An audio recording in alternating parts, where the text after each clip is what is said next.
কোন অঙ্কে বিশ্বকাপের সেমিফাইনালে যেতে পারে ভারত? টি-20 বিশ্বকাপে নিউজিল্যান্ডের কাছে হেরে বসেছে ভারতের মহিলা ক্রিকেট দল। ফলে সেমিফাইনালে ওঠার অঙ্ক বেশ জটিল হয়ে গেল হরমনপ্রীতদের কাছে। ভারতকে খেলতে হবে গ্রুপের আরও 3টি ম্যাচ। গ্রুপের সেরা 2 দল যাবে সেমিফাইনালে। ভারত 58 রানে হারায়, রান রেটও অনেক পিছিয়ে। এই মুহূর্তে পয়েন্ট টেবিলে ভারত আছে 4-এ।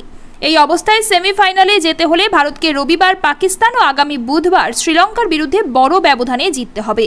গ্রুপের শেষ ম্যাচ 6 বারের চ্যাম্পিয়ন অস্ট্রেলিয়ার বিরুদ্ধে।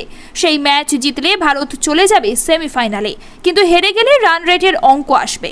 তার উপর থাকবে শর্ত, সেক্ষেত্রে নিউজিল্যান্ডকে অন্তত 2টি ম্যাচ হারতে হবে, তবেই ভারত যেতে পারে শেষ 4-এ। প্রসঙ্গত, বিশ্বকাপে আসার আগে টানা 10টি টি-20 ম্যাচ হেরেছিল নিউজিল্যান্ড, কিন্তু আসল জায়গায় তারা বাজিমাত করে গেল। দুবাইয়ের মাঠে প্রথমে ব্যাট করে 160 তুলেছিল নিউজিল্যান্ড, আর ভারত 19 ওভারেই থেমে যায় 102 রানে। একেবারে ব্যাটিং ব্যর্থতাতেই এই হার।